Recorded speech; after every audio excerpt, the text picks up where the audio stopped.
सो hey guys, क्या कभी दिमाग में ये क्वेश्चंस जनरेट होते हैं, ये यूनिवर्स कैसे बनी, क्या भगवान जैसी कोई चीज़ होती भी है, हमारा माइंड हमारे बॉडी से कैसे डिफरेंट है। टेक्नोलॉजी के इतने एडवांस होने के बावजूद प्रॉब्लम सॉल्विंग स्किल्स कैसे निकालें। इन सारे पहलुओं को समझने और कुछ हद तक सॉल्व करने के लिए मैं अर्पिता अपने चैनल पे आप सबको वेलकम करती हूँ। तो बिना देर किए स्टार्ट करते हैं। बचपन से ही हमें एजुकेशन दी जाती है, पर रियल एजुकेशन के बारे में कोई बात नहीं करता। हमारा माइंड के अनसॉल्व्ड क्वेश्चन को दबा दिए जाते हैं। पर क्या आपको पता है, इन सारे क्रिटिकल क्वेश्चंस का आंसर जो कि साइंस के स्कोप से भी बाहर है, वो हमें कहाँ मिलते हैं? जी हाँ दोस्तों, इन सब का ताल्लुक फ़िलॉसफ़ी से है। तो क्या है फ़िलॉसफ़ी? अगर हम इसको आसान वर्ड्स में समझें तो फ़िलॉसफ़ी दो वर्ड से बने हुए हैं, फिलोस एंड सोफोस। फिलोस का मतलब लव होता है एंड सोफोस का मीनिंग वाइज माना जाता है, जिसका overall meaning love for wisdom माना जाता है। क्या कभी आपने सोचा है कि विजडम और नॉलेज में क्या डिफरेंस होता है? जी हाँ दोस्तों, विजडम हमें सही या गलत के बीच चॉइस करना सिखाता है। वहीं दूसरी तरफ नॉलेज एक कलेक्शन होता है इंफॉर्मेशन और फैक्ट्स के, जिसको हम अपने एक्सपीरियंस से सीखते हैं। ये काफ़ी ज़्यादा माइंड के लेवल पर ही एसोसिएट होता है। फिलॉसफी को मदर ऑफ ऑल साइंसेस भी कहा जाता है, बिकॉज ये एक ब्रॉड फील्ड ऑफ नॉलेज है जिस पर बाकी के सारे बिलीफ सिस्टम लाई करते हैं। 5 मेन ब्रांचेस ऑफ फिलॉसफी। पहले नंबर पे आता है मेटाफिजिक्स, जो कि एब्स्ट्रैक्ट थ्योरीज को दर्शाता है। नंबर 2 पे आता है एपिस्टेमोलॉजी, जो कि लिमिट्स ऑफ ह्यूमन नॉलेज की बात करता है। नंबर 3 पे आता है एथिक्स, जिसे हम studies of moral judgement and rational justification के तौर पर भी जानते हैं।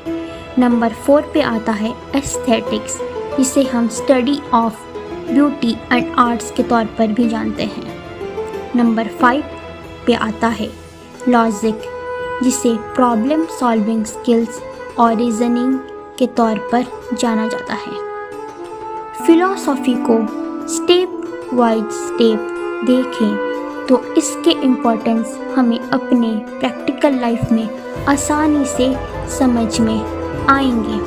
तो क्या है ये पहला स्टेप, जिसे हम ये कह सकते हैं कि फिलॉसफिकली हम उस चीज़ को सोच रहे हैं। फिलॉसफी का स्टार्टिंग स्टेप है क्यूरियोसिटी एंड वंडरिंग। इंसानों को हमेशा ही एक इंटेलेक्चुअल एनिमल समझा जाता है, जिसके अंदर अपने सराउंडिंग और इस वर्ल्ड को समझने की क्यूरियोसिटी बनी रहती है। लगभग 6th सेंचुरी के अराउंड प्राचीन ग्रीस और चाइना से फर्स्ट फिलोसोफर सामने आए थे, जो काफ़ी ज़्यादा अपने रिलीजियस और कस्टम के एक्सप्लेनेशन से सेटिस्फाइड नहीं थे। उन्हें अपने हर क्वेश्चन का लॉजिकल जस्टिफिकेशन ज़रूरी था। कई सारे फिलोसोफर के आइडियाज़ एक दूसरे के साथ टकरा रहे थे, पर एक सॉलिड आर्गुमेंट जस्टिफिकेशन के थ्रू फ्रेश आइडियाज़ को सामने लाना ही मेन मोटो था। जब भी हमारा दिमाग क्वेश्चनिंग मोड पे जाता है और उसका आंसर की तलाश हम करना स्टार्ट करते हैं, तो जाने या अनजाने में हम फिलोसॉफिकली ही सोच रहे होते हैं। तो ऐसे क्या क्वेश्चंस थे जो आज तक एक अनसॉल्व्ड पहलू की तरह बना हुआ है? नंबर 1 पे आता है existence and knowledge.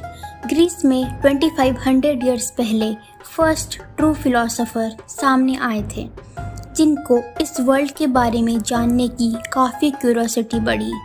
Sun, moon, planets, climatic changes और नेचुरल कैलामिटीज़ जैसे टॉपिक्स उन्हें काफ़ी ज़्यादा अट्रैक्ट किए थे, जिसके कारण जो सबसे पहले बेसिक क्वेश्चन बना था वो था ये यूनिवर्स कैसे बनी, जिसका एक्सप्लेनेशन आगे चलकर फिलॉसफी का पहला ब्रांच बना, जिसे हम मेटाफिज़िक्स के नाम से जानते हैं। मेटाफिज़िक्स टाइम, स्पेस और ह्यूमन एग्जिस्टेंस के बारे में बताता है। साइंस ने काफ़ी डिस्कवरीज के थ्रू इसके आंसर्स निकालने की कोशिश की है, पर ऐसे क्वेश्चंस जैसे ऐसा क्यों है ब्रह्मांड में, कुछ होने से कुछ ना होना क्यों अच्छा है, ऐसे ही क्वेश्चंस का आंसर जो साइंस का एक्सप्लेनेशन से दूर है वो हमें फिलॉसफी से कुछ हद तक समझ में आता है।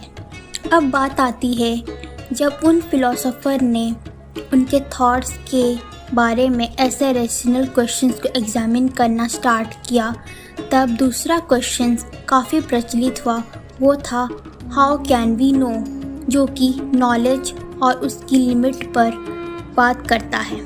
आगे चलकर ये फिलॉसफी का सेकंड ब्रांच बना, जिसे हम एपिस्टेमोलॉजी के नाम से जानते हैं। क्या नॉलेज हमें एक्सपीरियंस से आता है या फिर ये कोई इनबॉर्न चीज़ है? इन सारे क्वेश्चन का जिक्र और इसके आंसर हमें फिलॉसफी के इस ब्रांच में देखने को मिलता है। नॉलेज एक बहुत ही इम्पॉर्टेंट ब्रांच है और हमें ये बताता है कि नॉलेज होना लाइफ में बहुत ही इम्पोर्टेंट चीज़ है, क्योंकि अगर हमें किसी टॉपिक के बारे में नॉलेज नहीं होगा, उसके लिमिट्स पता नहीं होंगे, तो फिर हमें कोई भी मैनिपुलेट कर सकता है और हम उसमें गिर सकते हैं। सेकेंड क्वेश्चन जो जनरेट हुआ था वो था लॉजिक एंड लैंग्वेज। नॉलेज के बाद जो सबसे बेसिक फंडामेंटल बना वो था reasoning. Reasoning is required to prove the truth of the statements, जो एक ट्रेन ऑफ थॉट्स की तरह होता है, जिसमें चलकर हम कंक्लूज़न की तरफ पहुंचते हैं। उन्हीं फिलोसोफर को अपने आइडियाज़ में वैलिडिटी चाहिए था, जहां से स्टोरी ऑफ लॉजिक स्टार्ट हुआ। लॉजिक सही एंड गलत में साइंटिफिक प्रूफ के बारे में बात करता है। 19th सेंचुरी में मैथ की एडवांसमेंट काफ़ी ज़्यादा होने लगी। इसे अरिस्टोटल के द्वारा एडवांसमेंट किया गया।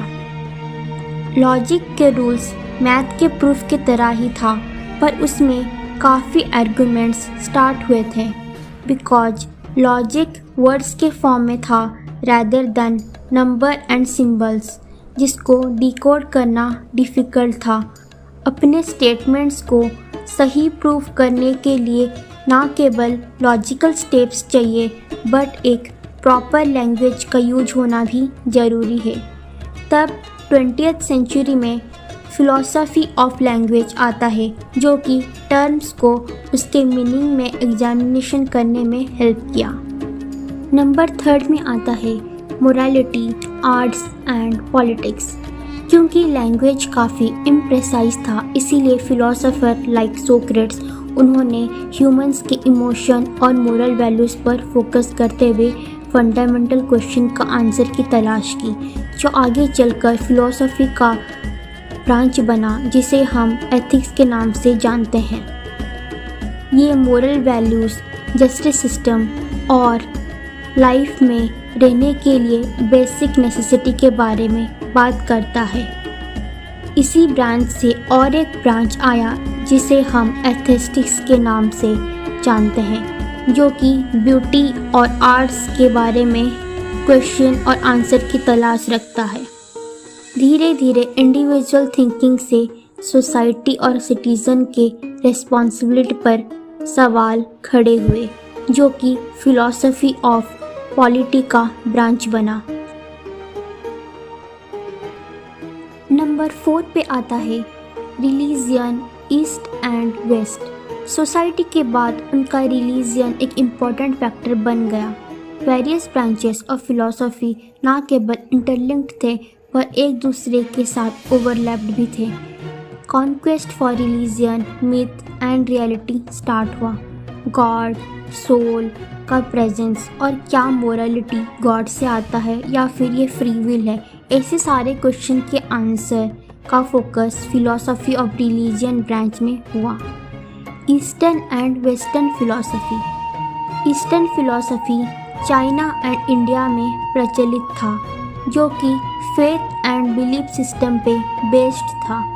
बट दूसरी तरफ वेस्टर्न फिलॉसफी प्रैक्टिकलिटी और इंडिविजुअलिज्म पे बेस्ड था।